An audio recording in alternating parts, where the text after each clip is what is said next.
আজি ৮ ছেপ্টেম্বৰ। গত বছৰৰ দৰে এই বছৰতো আমাৰ সকলোৰে পৰিচিত অসম গৌৰৱ গণশিল্পী সুধাকণ্ঠ ডক্টৰ ভূপেন হাজৰিকাদেৱৰ জন্মদিনটো আমি অতি উলহ মালহেৰে অসমত উদযাপন কৰি আহিছোঁ। তেখেতৰ এই জন্মদিনৰ লগত ৰজিতা খুৱাই আজি লৈ আহিছোঁ আমাৰ দ্বিতীয়টো আলেখ্য শিল্পী আৰু শিল্প। আজি আমাৰ এই আলেখ্যত আমি আলোচনা কৰিম ভূপেন হাজৰিকাদেৱৰ জীৱনৰ কিছু আমোদজনক কথা, সাহিত্য সংস্কৃতি ৰাজনৈতিক সাঙুৰি তেখেতৰ বিশাল ব্যক্তিত্বৰ বিষয়ে কিছু কথা আমি ল'বলৈ চেষ্টা কৰিম। লগতে আমি উপভোগ কৰিম আমাৰ সকলোৰে পৰিচিত ভূপেন দাৰ কালজয়ী গীতসমূহৰ দুটিমান, লগতে তেখেতে ৰচি থৈ যোৱা এটি কবিতা। আৰু আমি অনুভৱ কৰিবলৈ চেষ্টা কৰিম যে আমাৰ যুৱ সমাজে ডক্টৰ ভূপেন হাজৰিকাদেৱৰ বিষয়ে কি ভাবে তাৰো ল'বলৈ চেষ্টা কৰিম। আহকচোন ভিডিঅ'টোৰ মাজলৈ যাওঁ। নিজ কৰ্মৰে অসমৰ জনজীৱনক দশক জুৰি প্ৰভাৱিত কৰা ভাৰতৰত্ন ডক্টৰ ভূপেন হাজৰিকাৰ জন্ম হৈছিল 1926 চনৰ 8 ছেপ্টেম্বৰ তাৰিখে বৰ্তমানৰ শদিয়াত। সুৰৰ ঝংকাৰেৰে অসমক বিশ্বৰ দৰবাৰত সজোৰে প্ৰতিষ্ঠা কৰা সুধাকণ্ঠ ডক্টৰ ভূপেন হাজৰিকা আছিল এজন প্ৰকৃত গণশিল্পী। নীলকান্ত হাজৰিকা আৰু শান্তিপ্ৰিয়া হাজৰিকাৰ 10জন সন্তানৰ মাজৰ অন্যতম ভোটাতৰা আছিল এইজন পুত্ৰ। তেজপুৰলৈ স্থানান্তৰিত হৈ সৰু বয়সতে অসমীয়া সাংস্কৃতিক জগতখনৰ মহিৰুসকলে সংস্পৰ্শলৈ অহা ভূপেন হাজৰিকাই কম বয়সতে নিজৰ প্ৰতিভাৰ প্ৰমাণ দাঙি ধৰিছিল। তেওঁৰ জন্মৰ পৰা মৃত্যুলৈকে অসমে বহুকেইটা ধুমুহা অতিক্ৰম কৰিলে। বহুবাৰ নানা অপ্ৰত্যাশিত ঘটনাৰাজিৰ সাক্ষী হৈছিল ভূপেন দাৰ মৰমৰ এই অসমখন। পিছে ইমানবোৰৰ পিছতো তেওঁ পাহৰিব পৰা নাছিল বুঢ়া লুইতক, পাহৰা নাছিল শংকৰদেৱৰ অৱদানক, আৰু কাল সময়ৰ এনে বহু আচুৰৰ পিছতো তেওঁ সদায় নিজকে অসমীয়া বুলিয়ে পৰিচয় দি গ'ল। আজিৰ এই আলোচনাৰ উদ্দেশ্য তেওঁৰ সোণালী জীৱনৰ কিছু স্মৃতি ৰোমন্থন তথা বিশ্লেষণ, কিয় আজিও প্ৰাসংগিক ডক্টৰ ভূপেন হাজৰিকা। গতিকে আলেখ্যৰ আৰম্ভণিতে আহকচোন আমি শুনো আমাৰ মহাবিদ্যালয়ৰ প্ৰাক্তন ছাত্ৰ মঞ্জিল কুমাৰ গগৈয়ে বজোৱা তেখেতৰ ভায়লিনত বুকু হম হম কৰে এই গীতটি।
এতিয়া আমি আহিছোঁ ভূপেন দাৰ শিল্পী সত্তাৰ দিশটোৰ ফালে। ভূপেন দাৰ জীৱনৰ এইটো এনে এক অধ্যায় যি কৈ শেষ কৰিবই নোৱাৰি। সৰুতে বৰগীত গাই সাহিত্যৰথীৰ চুমা লাভ কৰা এইজনা অন্যতম শ্ৰেষ্ঠ অসমীয়াই নিজৰ জীৱনকালত এনে বহু কৃতিত্ব লাভ কৰিছিল, যিয়ে তেওঁক চিৰকালৰ বাবে অসমৰ প্ৰেক্ষাপটত এক প্ৰাসংগিক ব্যক্তিত্ব হিচাপে প্ৰতিষ্ঠা কৰালে। গতিকে পলম নকৰি ভূপেন দাই ৰচনা কৰা তেখেতৰ এটি সুন্দৰ কবিতা আবৃত্তি কৰিবলৈ লৈছে আমাৰ মহাবিদ্যালয়ৰ ছাত্ৰী স্মৃতিৰেখা বৰাই। কবিতাৰ শিৰোনাম টোপনি। আহকচোন কবিতাটো উপভোগ কৰোঁ। কবিতাৰ শিৰোনাম টোপনি। কবি ডক্টৰ ভূপেন হাজৰিকা।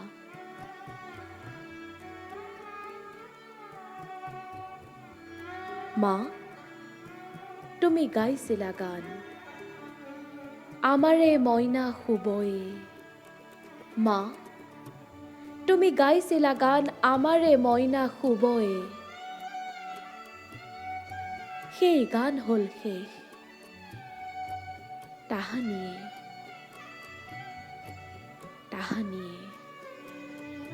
টোপনি গ'লগৈ কেনি ময়ো গালো গান মা পিছে টোপনি অনাৰ নহয় পৃথিৱীৰ প্ৰান্তৰে প্ৰান্তৰে অসংখ্যজনৰ হিয়া চুই চুই চন্দ্ৰ সূৰ্যৰ অহা যোৱাৰ গতি নক্ষত্ৰৰে গিজ গিজ হাতীপতি উফৰি পৰা যৌৱন প্ৰীতিৰ উন্মুক্ত প্ৰতিধ্বনিক আজুৰি আজুৰি টোপনি অনাৰ গীত এতিয়াও ৰচিব নোৱাৰিলো মা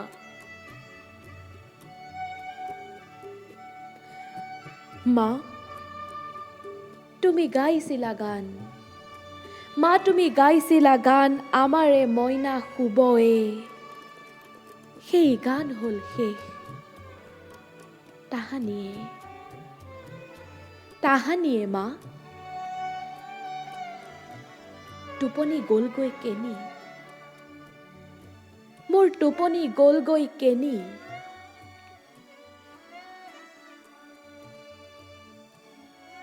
ধন্যবাদ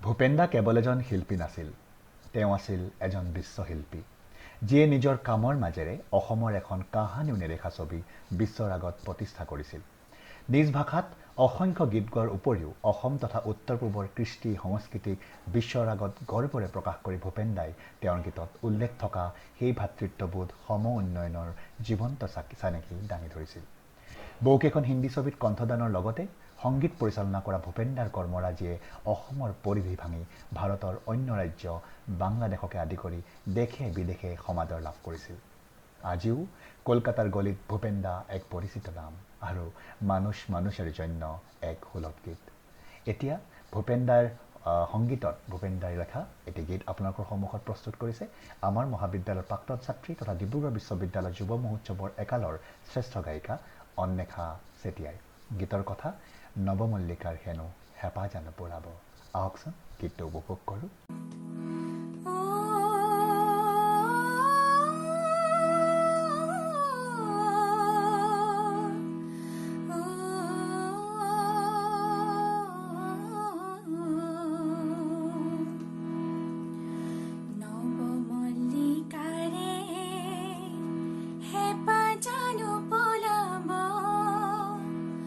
মালিনী নৈতে ৰূপ চাই চাই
ভূপেনদাৰ গীতসমূহত অসমৰ বিভিন্ন ঋতুৰ আমি উমান পাব পাৰোঁ।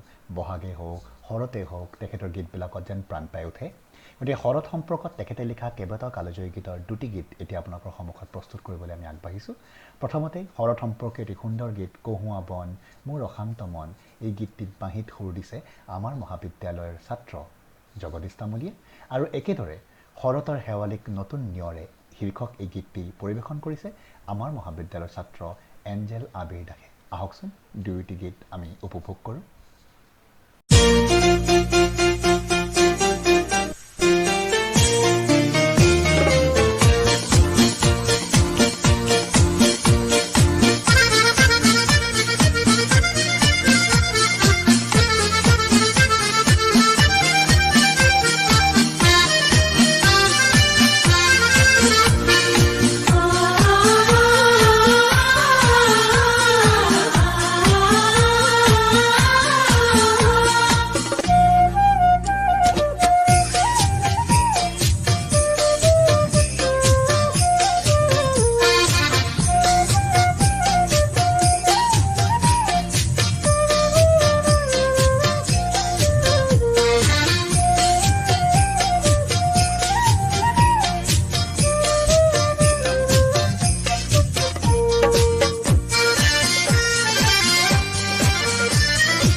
শৰতৰ শেৱালি নতুন নিয়ৰে শুভ্ৰ শুভ্ৰ কিবা ছবি আঁকে। শৰতৰ শেৱালিত নতুন নিয়ৰে শুভ্ৰ শুভ্ৰ কিবা ছবি আঁকে। শুকুলা ডাৱৰৰ পতাকা উৰুৱাই, শুকুলা ডাৱৰৰ পতাকা উৰুৱাই, মুকুতিৰ গীত গাই শৰালী জাকে, মুকুতিৰ গীত গাই শৰালী জাকে। শৰতৰ শেৱালিৰ নিয়ৰ বিন্দু হ'ল জীৱন দাপোন, তাতেই দেখো মই আশাৰ সপোন। নিয়ৰ বিন্দু হ'ল জীৱন দাপোন, তাতেই দেখো মই আশাৰ সপোন। ক্ষুদ্ৰতে বিশালক যদি বিচাৰা, ক্ষুদ্ৰতে বিশালক যদি বিচাৰা, দেখিবা বিন্দুতে সিন্ধু থাকে, দেখিবা বিন্দুতে সিন্ধু থাকে।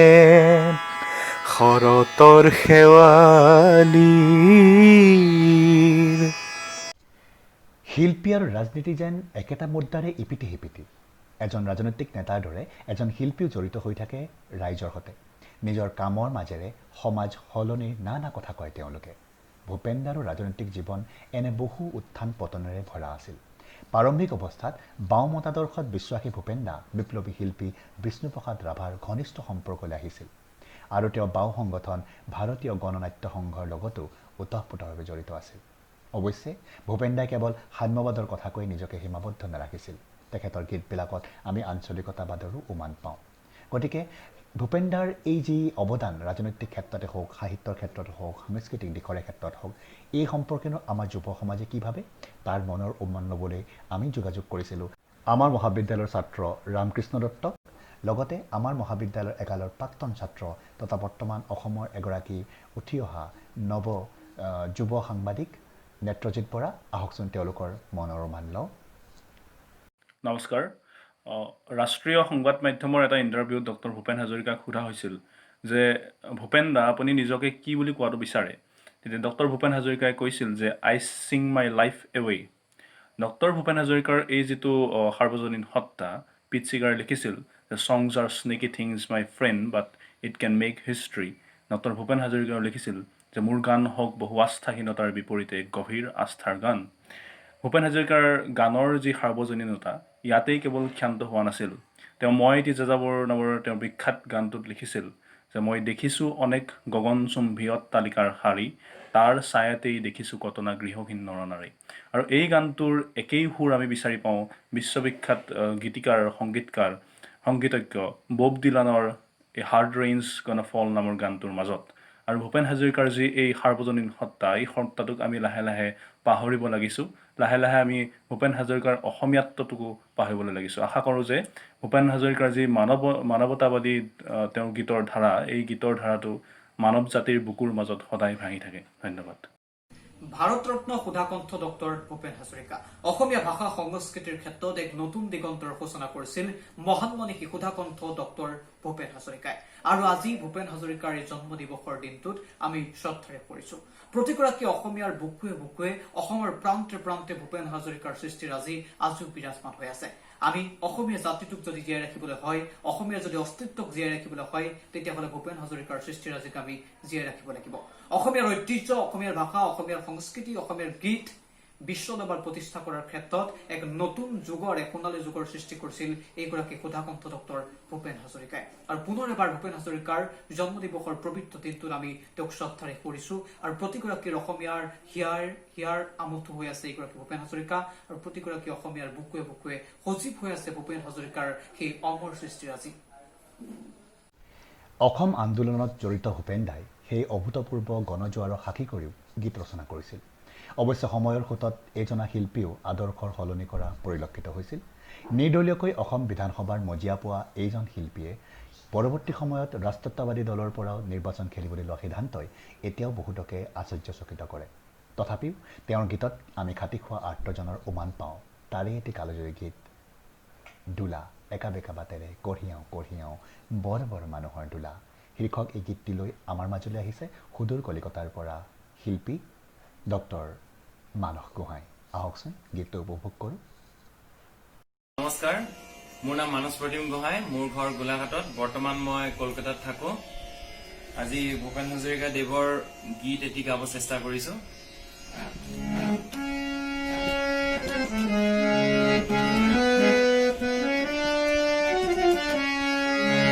হে দোলা হে দোলা হে দোলা হে দোলা হে একা বেকা বাটেৰে কঢ়িয়াওঁ কঢ়িয়াওঁ বৰ বৰ মানুহৰ দোলা হে দোলা হে আপোন কৰিলো বনোৱাৰ জীয়নক দেহা ভাগৰাই দোলা হে দোলা হে দোলা হে দোলা একা বেকা বাটেৰে কঢ়িয়াওঁ বৰ বৰ মানুহৰ দোলা এ দোলা আপোন কৰিলো বনোৱাৰ জীয়নক দেহা ভাগৰাই তোলা হে তোলা হে দোলা হে দোলা হে একা বেকা বাটেৰে কঢ়িয়াওঁ কঢ়িয়াওঁ বৰ বৰ মানুহৰ দোলা হে দোলা হে দোলা হে দোলা এ হেয়া না হেয়া না হেয়া না হেয়া এ হেয়া না হেয়া না হেয়া না হেয়া হে দোলা হে দোলা হে দোলা হে দোলা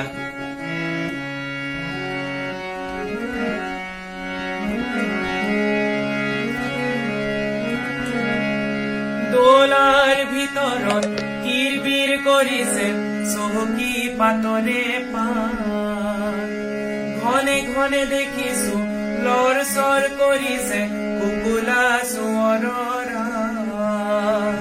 মোৰ হে ল'ৰাটি কেইবাৰ বিহুতে নিদিলো সূতাৰে চোলা চকুলো ওলালেও মন্দি নেভাঙো কঢ়িয়াই লৈ যাওঁ দোলা হে দোলা হে দোলা হে দোলা এ হেয়া না হেয়া না হেয়া না হেয়া এ হেয়া না হেয়া না হেয়া না হেয়া হে দোলা হে দোলা হে দোলা হে দোলা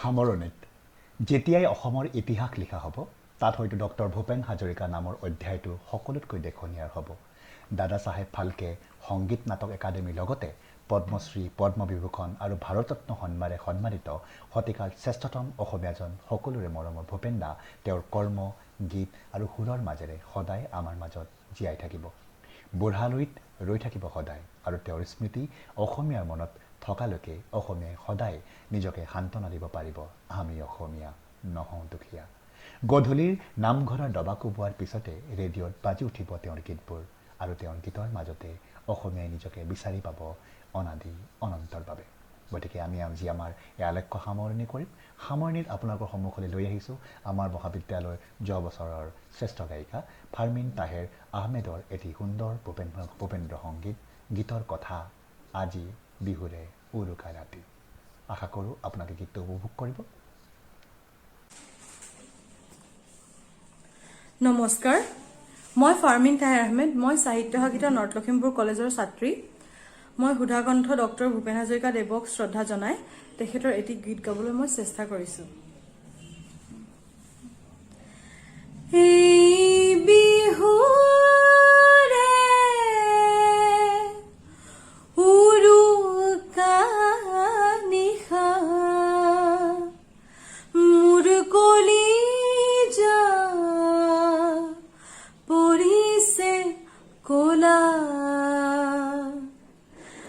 চিঠি দিম বুলি চিঠিও নিদিলা তুমি পৰদেশী হলা তুমি পৰদেশী হলা এই বিহুৰে উৰুকা নিশা মোৰ কলিজা পৰিছে কোলা চিঠি দিম বুলি চিঠিও নিদিলা তুমি পৰদেশী হলা তুমি পৰদেশী হলা যোৱাটো উৰুকাত কথাটি দিছিলা হবা মোৰ মনৰে দৰা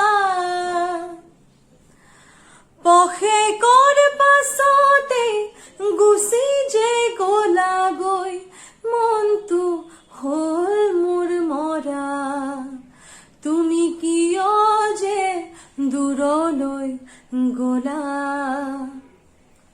চাকৰি বিচাৰি চহৰলৈ গলা চাকৰি বিচাৰি চহৰলৈ গলা চাকৰি পালানে নাই আমালে হবলা পাহৰি গলাগৈ চহৰৰ ৰূপহী পাই মোৰে ঐ শপতে এখনি চিঠিকে দিবাচোন অহাটো ডাক তোমাকে নেপালেও তোমাক লগে পামে চিঠিৰে আখৰৰ তুমি কিয় যে নিলিখা হলা এই বিহুৰে উৰুকা নিশা সুধাকণ্ঠ ডক্টৰ ভূপেন হাজৰিকাদেৱৰ জন্মদিৱসত এয়া আছিল আমাৰ এটা সামান্যতম প্ৰয়াস তেখেতক মনত ৰাখিবৰ বাবে আশা কৰোঁ অনাগত সময়ত ভূপেন হাজৰিকাদেৱৰ তেখেতৰ গীতসমূহৰ বিষয়ে তেখেতৰ সাহিত্যকৰ্মৰ বিষয়ে অধিক আমাৰ মাজত চৰ্চা হ'ব। যুৱ সমাজে তেখেতৰ বিষয়ে অধিক অধ্যয়ন কৰিব, তেখেতৰ গীতসমূহ আয়ত্ত কৰিবলৈ চেষ্টা কৰিব। আৰু আপোনালোকেও আজি তেখেতৰ এই দিৱসটি জন্ম দিৱসটি উদযাপন কৰক, তেখেতৰ গীতসমূহ আওৰাওক, তেখেতৰ স্মৃতিসমূহ সুন্দৰ কৰি ৰাখক নিজৰ মনৰ মণিকোঠত। আজিলৈ আহিছোঁ, আপোনালোকে চাই আছে আপোনালোকৰ প্ৰিয় চেনেল লাইফ ইজ বিউটিফুল, জীৱন বৰ অনুপম। ধন্যবাদ।